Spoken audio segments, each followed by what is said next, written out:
All right. We've got Rob Zimmerman here. Thanks so much for coming into our class today. Appreciate it. Hey, thanks, Brian. Good morning. Okay, so you work in financial services. You have a full-time job, and you are now you run a side hustle, a business that you started called Trophy Air. Describe, what is that? What do you guys do? So Trophy Air is a air filter business that we sell on both our website and our Amazon.com. Okay, and so what would you do at my house? What kind of services do you provide?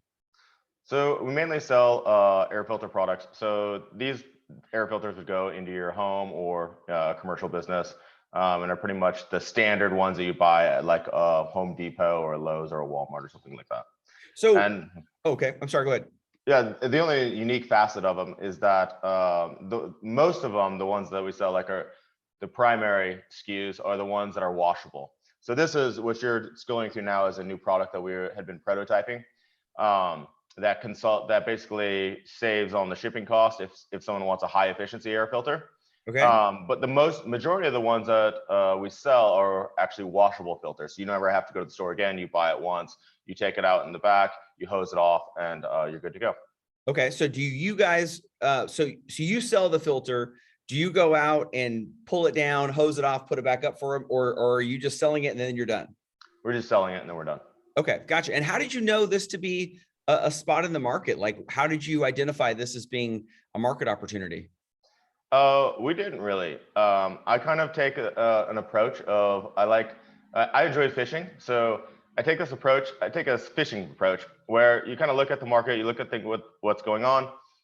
And this time period, Amazon was starting to scale, everything was going online, e-commerce was blowing up, and so we just picked a product that we had a connection with, and then kind of went with it. But this fishing analogy I like is because life is iterative, so I play iterative games and put different fishing poles out, try different baits, and then see what you get a hit on, and then push into that and scale that. So I view a lot of these, like in this one as well, as like an experiment initially, and then kind of scaled that into something that was, pretty great.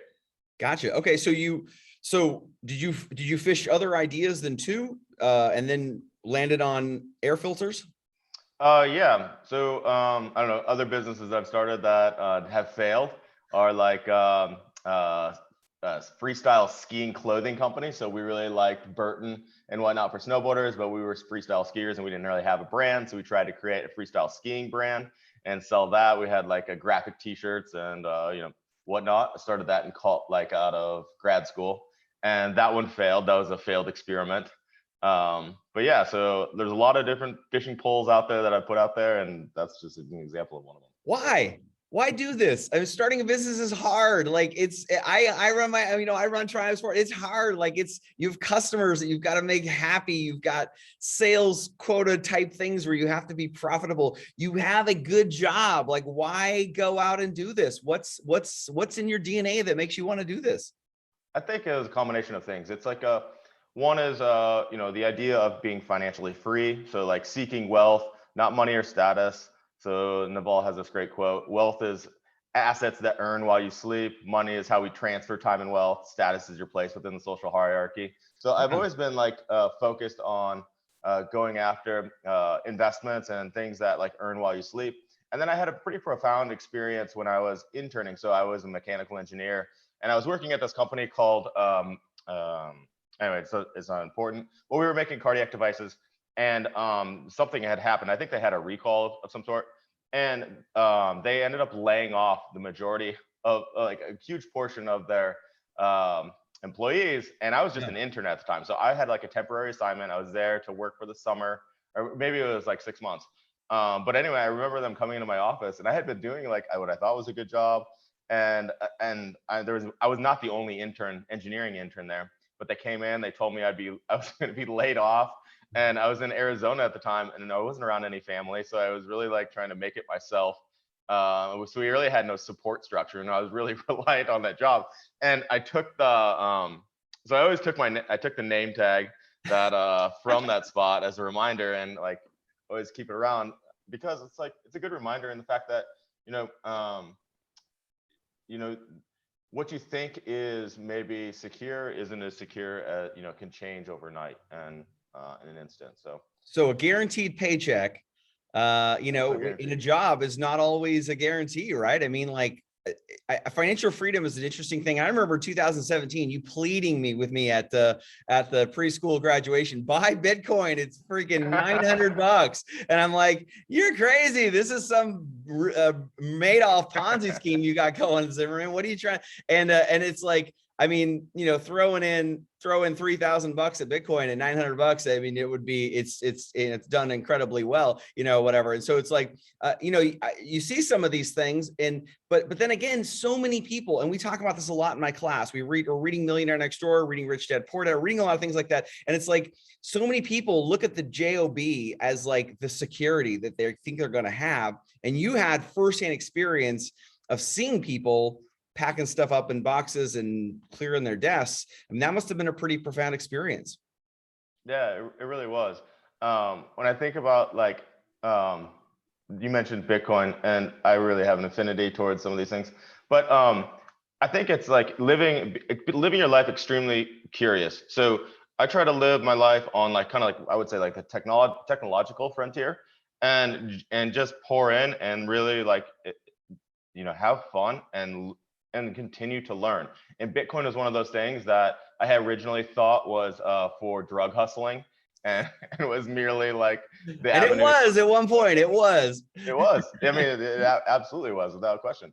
And I like all things. A good thing can get distorted and used for purposes that are not intended.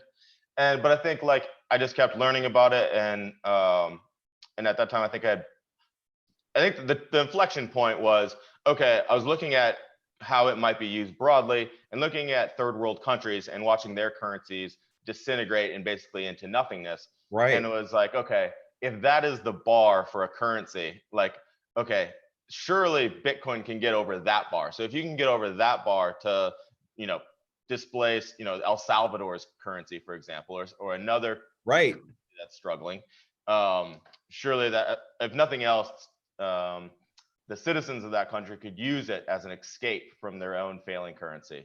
And so that kind of broad goodness that could bring some help to the world was kind of the catalyst for when I bought my first Bitcoin. And I think it was at $600 at that time. Gotcha. Okay. And so you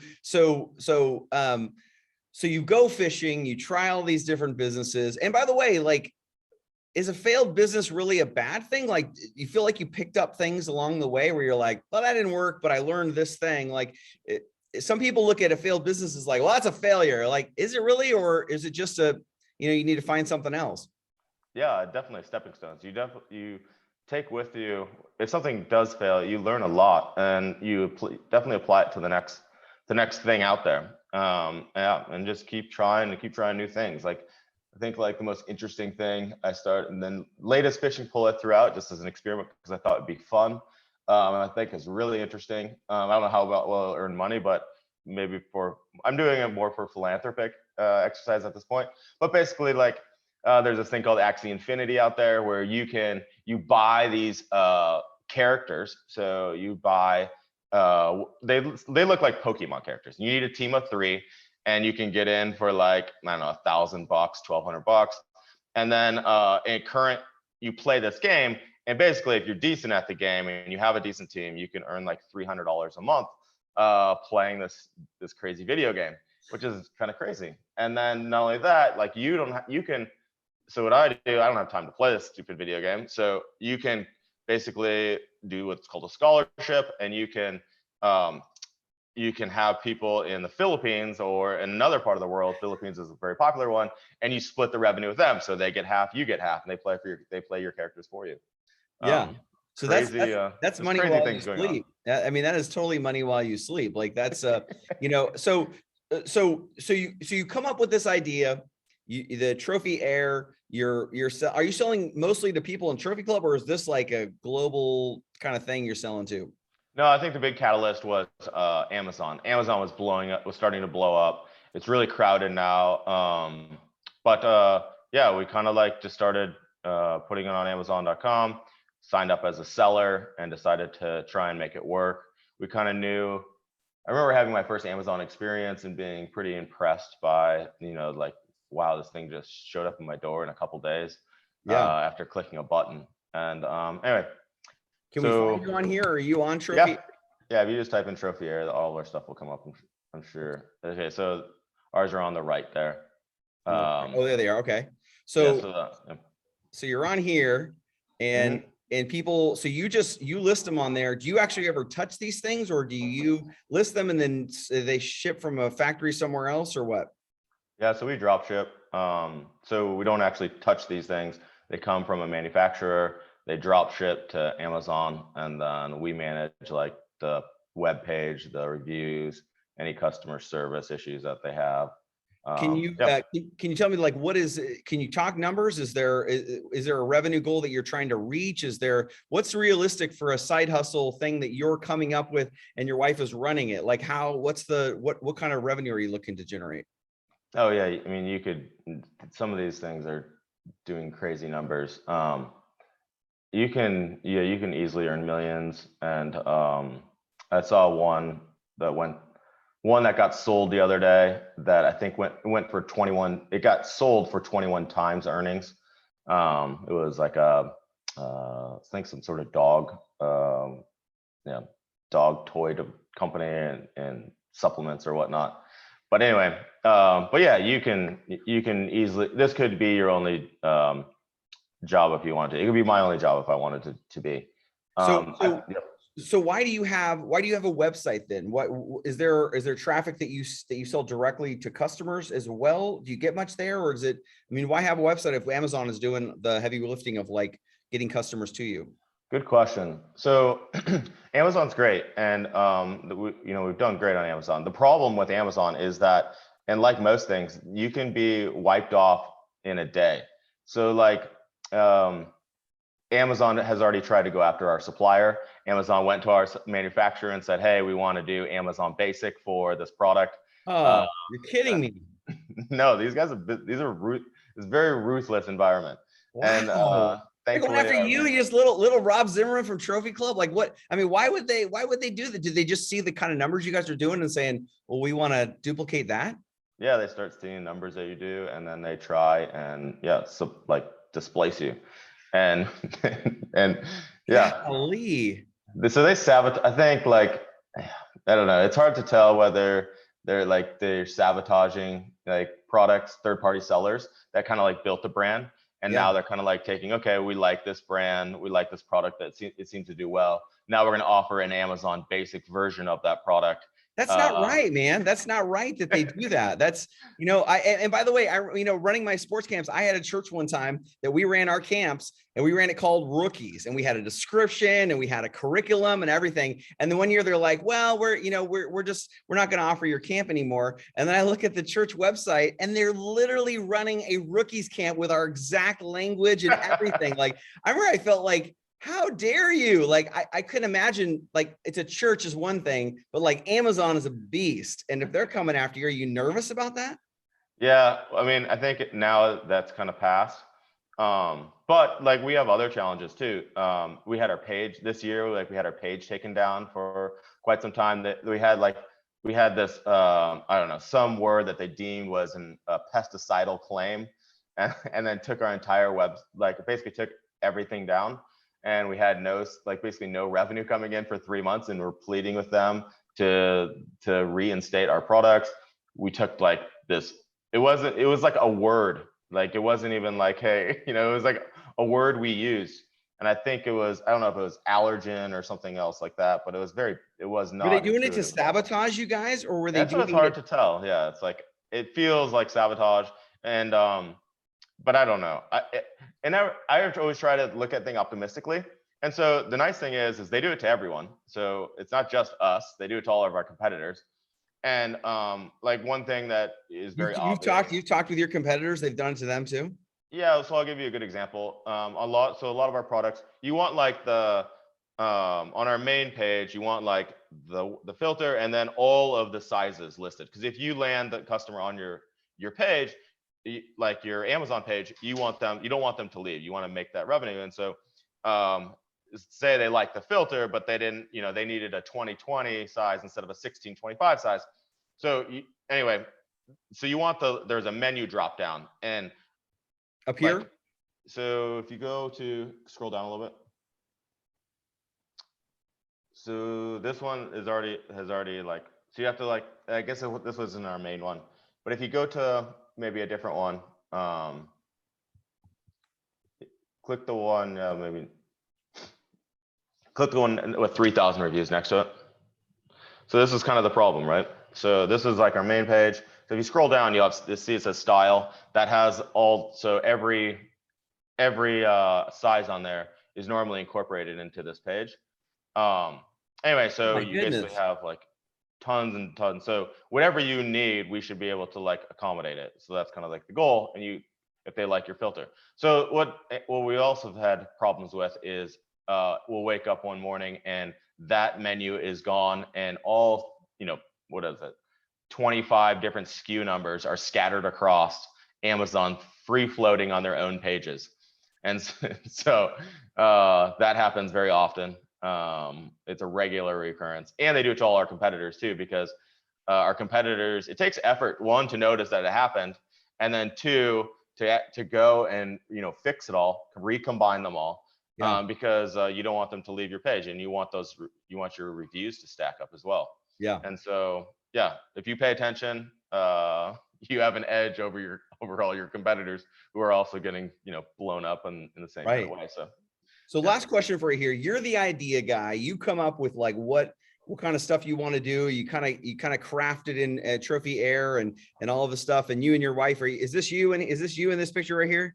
Oh, that's my wife. Oh, that's your wife. I'm sorry, I can't tell. That's your wife. Okay, and your wife's right here as well. Okay, so your wife's taking all these pictures, and there's your wife, there's Christine, and then and so you do all the ideas, and then she does the operation side of it. Does it work well, like husband-wife team like that?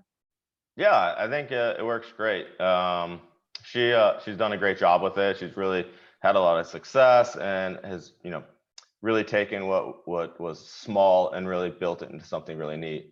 And yeah, I'm really proud of her. I think she's done a really great job.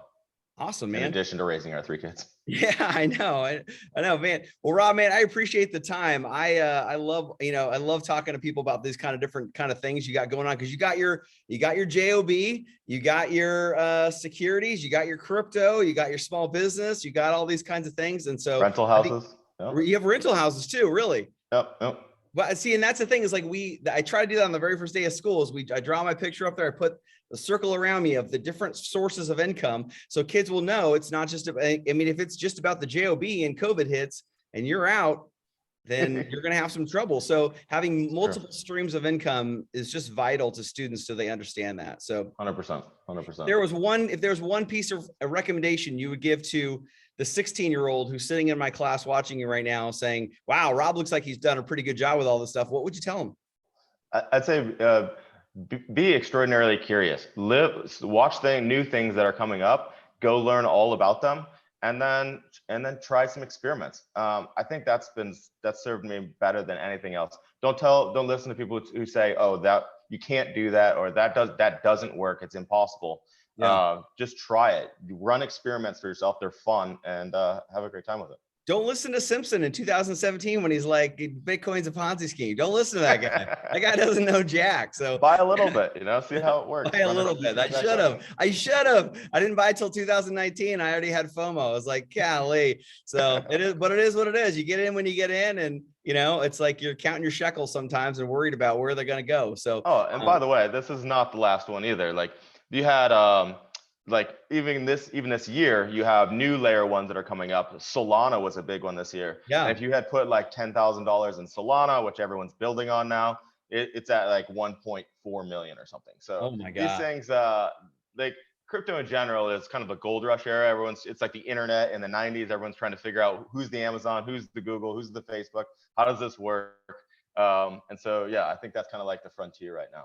Yeah. Well, Rob, man, we might have to bring you back in and talk crypto with us. Sounds like you got that's some good info. I brought in Dave Nickel last week, and he talked as well about crypto. So it's good stuff. We're finishing our crypto lesson right now, actually. So, but man, hey, thanks so much. I appreciate you. We're fantastic. Yeah, thank you.